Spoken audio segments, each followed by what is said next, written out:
Today I'm going to be giving you the short version of a video that is struggling to get posted about things that you need to move to Thailand to make your transition to the country very successful.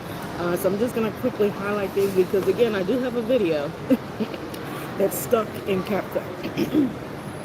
But I want to share these things with you because there's so many people that are talking about moving, and these are things that you guys need. So I'm going to tell you, I'm going to give you 4 out of the list that I have just to get you guys started. And yes, if you guys are like, oh, Ollie, the side of your face is swollen, it's because it is.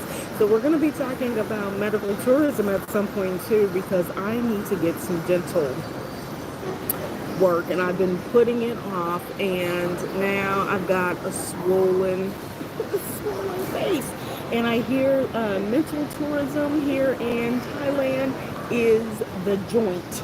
So I'm going to keep you guys posted on that. So make sure you subscribe, click that like button, that notification bell, so you know when I post about my experience. All right, let's get started. I'm going to pull up my mic because I am in a new location today. I am posting from the Village Market Mall here in Hue Hin, Thailand. So yes, I took a little detour down to the coastal area outside of, well, it's on the inside country, not on the Phuket side, and thought I'd check it out. So you guys will get more of that as well. So let's get into it. Things that you need to make your transition seamless to move to Thailand. All right, one, get you an eSIM before you land. You can do it at the airport of your departure, or you can do it when you land if the airport, which BKK, if you're going to Bangkok or Phuket, a large airline, they usually have Wi-Fi in the airport. So make sure my mic is on, I can see it. So get an eSIM beforehand. First, make sure your phone is eSIM compatible because yes, non-eSIM compatible phones do exist even in new brands. I found that out a couple years ago when I bought a phone, brand new, and neither phone I had had eSIM capabilities, and it really sucked. So first, check to make sure your phone is eSIM compatible. I will give you 3 brands that I use. One is that is good for me is Global Yo. That works really well. Allows you to select single countries or multi. Hey you guys, welcome. And also Saley, which I don't have the best experience, but a lot of people use Saley, and Nomad is another one. So get you an eSIM. Another one thing that I'm going to suggest that you do. Oh, and let me just add this. When you get the eSIM, buy like 1 gig of data or something like that. Like today, I'm at this mall to re-up my data because when you go into a store, once you're in the city, it's so much cheaper than buying data at the airport if you know you're going to be staying long term. So again, this is if you are moving to Thailand. So if you know you're going to be staying long term, at least 2-3 months, why not go ahead and get the eSIM to get you out of the airport to your hotel, and then walk into a mall and go to AIS or True, which are 2 of the biggest brands. I will just show them to you because they're like literally right next to each other. And I'm going to go in and re-up my data package for the rest of the month. And I'll give you an example of the cost for data. I pay 500 baht a month, which is on the high end because I do it a la carte, so to speak. And so I pay 500 baht, which comes out to around 400 and something. So it comes out to probably $15 a month. And you should easily be able to get data if you're going to do long term. Some of them allow long term packages for a little bit of a discount. So anyway, do that. Number 2 thing, transfer app. Get you a transfer app. You can do this when you get here, but start researching so that you know which ones you like. Wise is the big one that everyone uses. I was a World Remit girl for the longest. And then Revolt is another one that a lot of people use. And that's great for transferring, paying your rent If you're going to be staying in places long term, you're not doing Airbnb, which is great because you can put it on a credit card. But with these transfer apps like World Remit, they allow you to transfer and use money on your credit card to put money into the account to transfer to pay bills, which then allows you to get points on your credit card, travel cards, and build up points so you get paid for spending money. Just a little tip, okay? So again, a couple of the transfer apps for transferring money, paying for different things like high-end rent, and other services and things like that, and transferring money so straight from your bank into the currency of the place that you're going to be staying at, makes it so you aren't spending the 220 baht per ATM withdrawal. If you're going to go to the ATM and you're going to withdraw money, get the highest amount, anywhere from 8,000 or up per withdrawal, because if you withdraw $5, it's 220 baht. If you would withdraw 10,000, it's 220 baht. So get the majority, get the max amount that that it allows you to get, because if you're spending cash or you don't have a bank account, you're going to be spending cash anyway. Don't go to the ATM and just give them money all the time. Hey, you guys.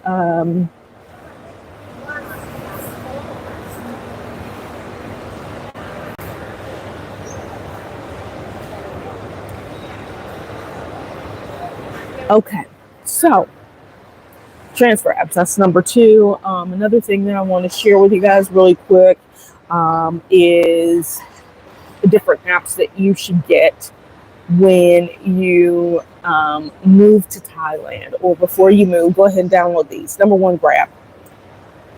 Like in the States or around the world, we have our transportation rideshare apps. So you're going to want to get Grab. Grab is a big one here, used here in Thailand, along with InDriver is another one that I really like when you're on the coast in Phuket, because it allows you to select your price and drivers accept the price. So you can literally get a ride for half the price of what you'd pay for Grab. So for example, if you're going from Surin Beach down to Raiwa, it could easily be 600 baht for one way, which isn't a lot when you compare it to like EU or American dollars, but it's high for Thailand. And then when you go on InDriver, you can literally put 250 or 300. I don't know what it is now. I haven't been over there in a bit, but you could put half the price and a driver will accept that. The difference is you're going to pay in cash.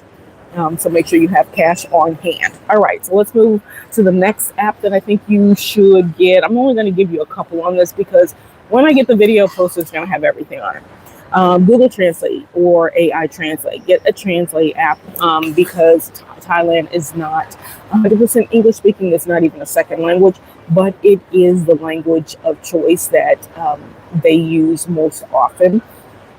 Because there is such a high amount of tourism here in Thailand, people from all over the world, English is the language of choice. So you'll see a lot of times that when you're in hotels, apartment complexes, restaurants, malls, they will revert to speaking English, because for the most part, most people aren't going to be able to speak too much Thai right out of the gate, except Sawadee-ka, learn that.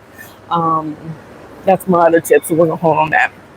But get that app and download the country that you're going to. Even if it's not Thailand, download the country you're going to, and that way you can access it even if you're offline. So let's say you got something important, say you lost your wallet or something like that, and you need to explain, or you left it in the taxi, or you left something, you can use the app to actually say those things. Okay, this is going to be the last tip I'm going to give you guys. This is a short version for the video that should be posting. Is when you get in town, this is one of like a major tip to me in terms of finding a place to live and mobility, moving around. So y'all know I love a walkable city, and Bangkok is a walkable city, but it depends on where you are in Bangkok. So I strongly encourage you guys, if you're looking for housing, to look for housing along their BTS or MRT lines. That's the BTS is the Sky Train, so it's the elevated train, and the MRT is the metro, it's the subway.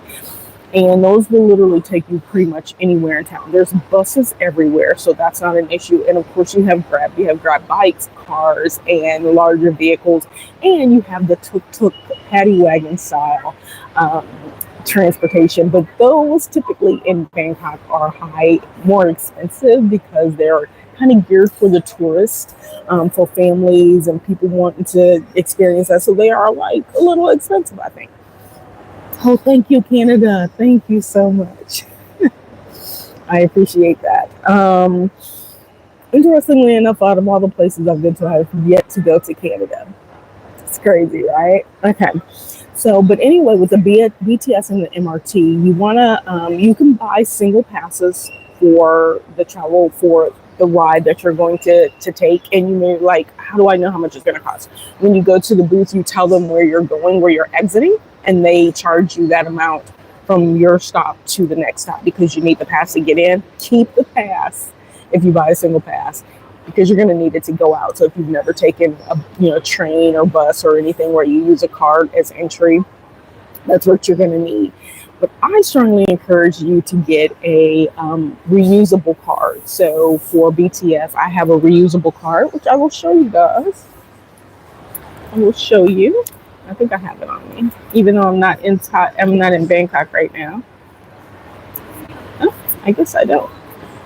It must be in my wallet at home.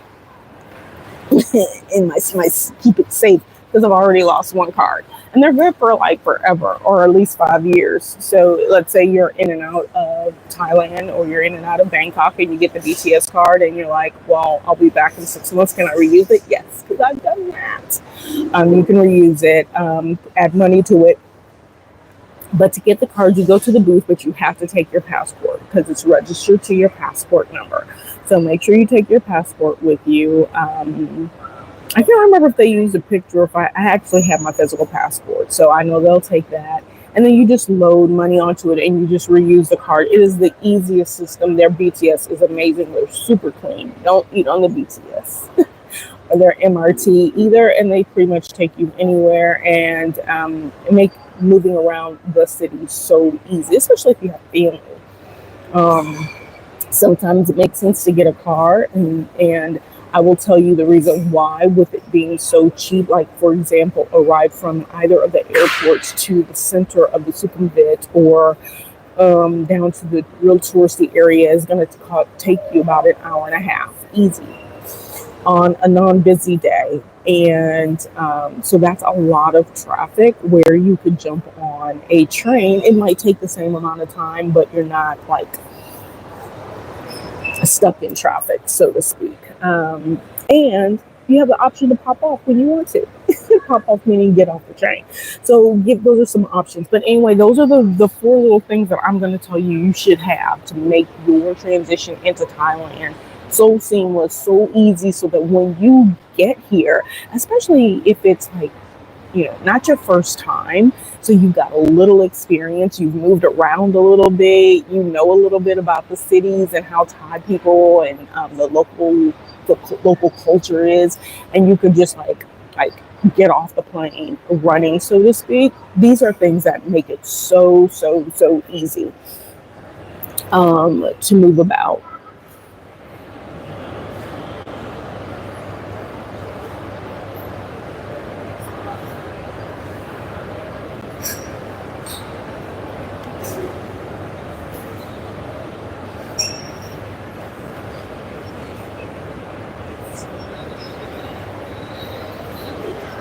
Okay, so those are some of the things that I wanted to share with you guys and just chat with you guys a little bit, because I haven't been on live in a bit, maybe a week or so, and just say that I'm in a new place. If you guys have questions about different cities in Thailand, please don't hesitate to ask. I'll give you guys like a little overhead tour. This is one of their malls. Called Village Market. I thought it was an actual market, like a street market. But the cool thing about their malls which I think I kind of alluded to when I was in Bangkok, is they're structured like they have all the stores and all that, but then like down in the like the catacombs, the basement, the lowest floor usually has their street market food, which I haven't gone down there, so I'm gonna go down there next. I'm having coffee now, but I'm gonna go down there, and that's where they have like where you can. It's like cafeteria style, well, not cafeteria style, but maybe like food truck style, and you basically get like a food hall card for that particular area. I wish these cards were universal for any of them, but they're not because all these places are private or individually owned. So you get one for each food place. So I have one for the one down the street. I also have one for Bangkok. But I'll get a card for here if they've got some good options. And it looks like a huge area down below with lots of different food options, like I said. So I'm definitely going to get it because I can get a full meal for 60 baht, 60, 70 baht, easily under 100 baht, which is $3. And that's fantastic. So that's another tip that I have. So make sure that you guys check out the video that hopefully I get loaded. If not, I'll come back on and share the other the other points that are in that video, so you guys are in the know. If you are interested in moving to Thailand and you want more information, please check out my Thailand playlist. I have been posting quite a few things on there to assist you guys with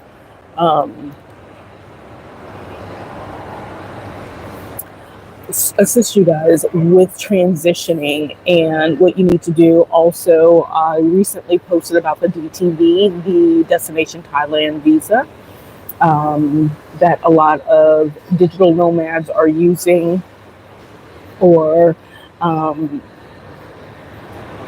just people who are coming over who aren't retirement age, because there's also a retirement extension. It's not a visa, but it's an extension. But the DTV gives you 5 years and allows you to work if your work is online or outside of Thailand, which is fantastic because there's really no other short term. This is kind of long term, but no other short term option that allows you to work legally, even like outside of the country, online stuff, which tends to happen in a lot of countries, but they really don't allow you to if you're on a tourist visa. But this one allows you to, and you can do it by supporting their culture or by showing that you have a portfolio of work that you do outside of the country. So I do have a visa on applying.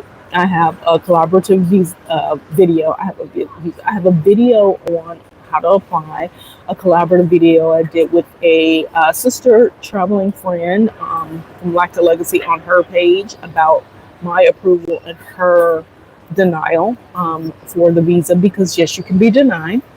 And then I have a video on entering the country with your DTB, and soon I will have a video on the 90-day, if I don't leave beforehand, but on the 90-day reporting, because they have a reporting thing that you have to go let this country know that you're still here, which is an interesting thing. Some of the things that you have to do in order to maintain your status in Thailand. And not a lot of countries do that. Like once you're good, you come and go as you please. You don't have to report in that you're there, but Thailand makes you report in that you are here, or you have to leave the country, and or you leave the country, and leaving the country is your status.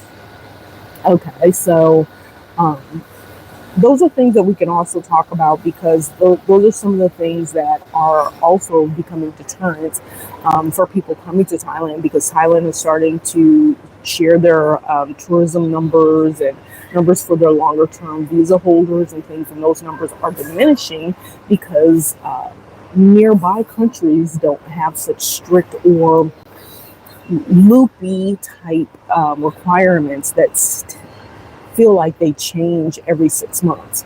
A lot of this stuff is fluid. The DTV is fairly new. It just rolled out last year. And so most people are doing their first 6 months kind of reporting or renewal or exiting the country. But if you want to know more about that, again, please check out my Thailand playlist and you will see the DTV stuff. And I'll actually add some cards in here so you can easily click on it.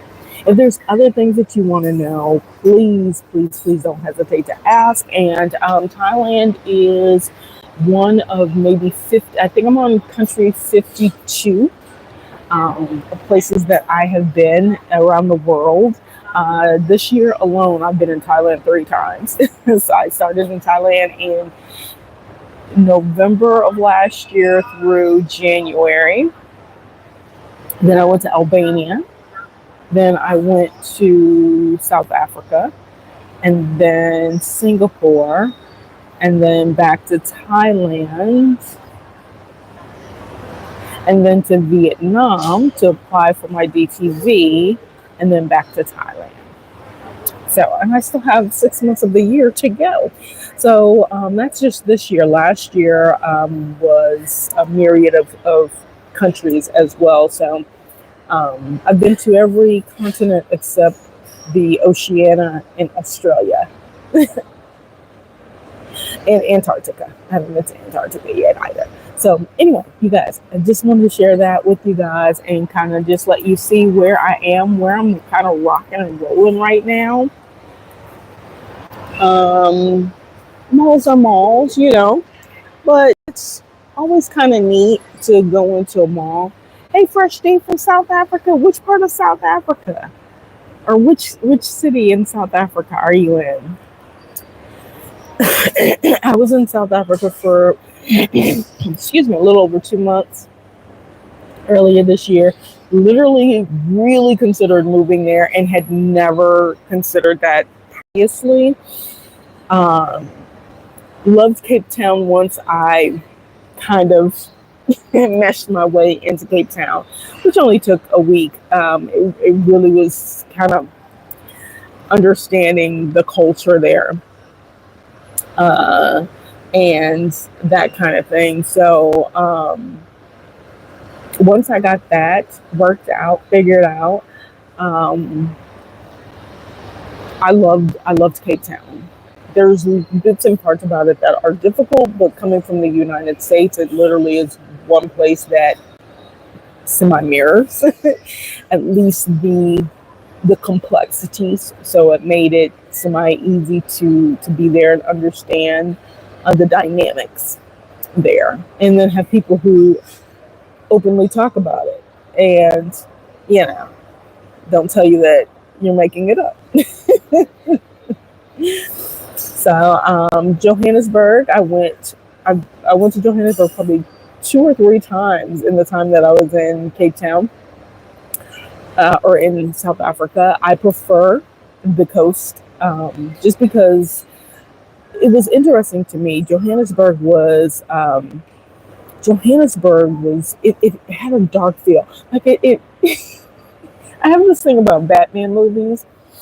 Like, one of the reasons why I hate watching them is because they're shot in like the darkest frame, and I don't know if it's age. I can't see what the hell is going on. I'm like, why is it so dark in these movies? But I felt like Johannesburg had this overcast, like it's just dark there. And that just doesn't go well with my psyche and my personality and all that. It was cool. Like, I enjoyed the time that I was there. But Cape Town is just a brighter place, and maybe it's because of the ocean front. I don't know. But it is beautiful. Cape Town. I watched your blog on. Oh, did you? Very cool. Very cool. So you're in Cape Town too. Do you live there? Did you say you live there? Yeah, you said from South Africa, so I'm assuming you live there. I was supposed to head back there this year for 6 months or thereabouts, and but some things are changing, switching up. We're trying to kind of go with the vibe of what's happening, paying attention to what's happening, the impact. Excuse me. That the United States government is having around the world, because it is impacting the rest of the world, even if we want to say that it's not. It definitely is. And so it's impacting where we go, um,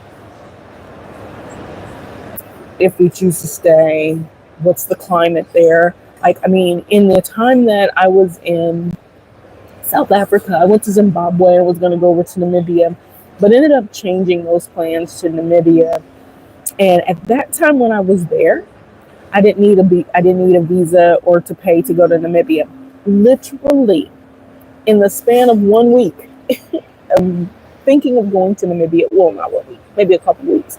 Of thinking about going to Namibia, changing my mind about Namibia. They took away the option for U.S. citizens to be visa exempt, and now you have to apply for a visa. I think there's a cost as well, and rightfully so, because the United States took away their access or made it even more difficult. But that's a conversation for another video, because I would really get into my opinions. Actually, that's a conversation for my Patreon that's on my webpage. So if you guys want to follow more and actually see some of the other things that I'm doing, please go to my Mind Your Body and Soul website and become a member. And different things pop up, different collaboration conversations that we have that are not affiliated with any of these platforms. So therefore I have freedom. We have freedom of speech on these. We have the First Amendment right on them, and can really collaborate and talk about ways to be a step ahead of what's happening and be aware of what's happening. Yes, I do always enjoy your content. Thank you for showing us. Oh, thanks, Fresh D. I appreciate you. I'm trying to do, I'm just trying, you know. And every day something changes or life changes or whatever. And, you know, there's something new. So I'm going with the flow. Really, really, really am. So I appreciate you guys popping in and sharing your support with me. So, but anyway, I'm going to get out of here. I'm going to finish up, pack up my things, go down, check out this mall's food court. I'll do a video. I don't know if I'll go live. Maybe I'll go live and walk around. Who knows? I got to go get my data re-upped because it expires today. So I'm going to go and do that. It looks like it has quieted down. When I first went over there, the mall first opened, it was packed. There's some other cultural things I want to share with you guys about Thailand and just Asia. You know, most countries, because this is also something that you'll see in Ecuador, you'll see in Colombia, you'll see in Marrakesh, Morocco, how they are with their banks and with service systems and stuff like that. Like, people line up around the block to go to the bank, and it's really an interesting thing. So I want to share more of that. I want to share more of like real life experience. Like, it's cool to get all the tourism stuff, but I'm just not really good at that, and I don't do a lot of tourism things, although I want to do some things while I'm here. And then share with you guys, because I caught the bus. I think I posted that. I did a bus transport down here that cost me €18. I think it should have only been 7, but I got transferred 3 times. So it is what it is. But I want to share, I'm just really good at sharing the real life things, so I don't have a lot of pizzazz in my videos, as much as like my spirit is pizzazzy and all of that. I think I'm at that point of sharing real experience that isn't tied to a short-term, visit. And because I think a big part of me, I want to see the rest of us move about like this, and providing what it's really like in spaces, how it is for me to walk around, because I know that's one of the things in my hidden gem series, which filtered out a bit. One of the questions always is are we accepted as Black people? Are we accepted there? And I know a lot of people don't understand why we ask that question, and it's because even when I came here in Thailand, they usually pay me no attention. Like, and what I mean by that, I mean like I just blend in, you know. It just is, and people don't stare or anything like that here in Thailand. And I think it's we actually like mimic a lot. But I was at getting coffee, and my hair was down, and the girl was like really eyeballing my hair, like really interested. But they're so respectful. I've been to places where they literally grab your hair, like in Vietnam. She grabbed my hair and was like, "Ooh, ooh," whatever she said. Um, but that's one of the things that's really important because, and people don't understand, is because we there's a stigma of us like around the world, and a lot of times, like, why would we want to go to a place that where the people naturally think of us, at, you know, in the same negative light as from the place we're coming from? And so that's why the question is asked for anybody who stays on long enough to hear that tidbit, that mental tidbit. Reading into it too. Um, but yeah, that's why. Because why would I get up and go? And everybody's experience is relative to that particular situation. I haven't been like anywhere yet. I'm thinking. I don't think I've been anywhere yet where holistically I saw like just all black people treated poorly. Greece is a place that I love, and I was actually a little intimidated with Greece um, because of all the things that I had heard. And I'm so glad that I. Oh, sorry about that, you guys. I got disconnected. That set me off on a whirlwind of Greece visits. I was in the span of 4 months. I think I was in Greece 6 times. Or I went to 3 islands, or no, 2 islands twice in the span of 3 months. One island I stayed for a little over a month. Took their ferries like 6 times. Loved it. I mean, loved it. I didn't have any of the issues. Went with my brother as well. And, colorism is a thing around the world, but he had no issues either, although he's got a great smile. And he's a Sag too. So he just exude. So anyway, I mean, I'm just saying that to say that there's so many things. I think the place that I got the most attention would be the Balkan countries, maybe. Serbia is probably not Balkan. It's East Euro, but it's North Balkan to me. And Africa. The East Coast of Africa, I would say I got the most attention. Like Tanzania, mainland, not Zanzibar, but the mainland. And I was just like, what is it? So yeah, it can happen anywhere. And so I also share with people who have some concerns around that, but are really interested in moving and really want to kind of center and understand tidbits and things like that around moving to different places.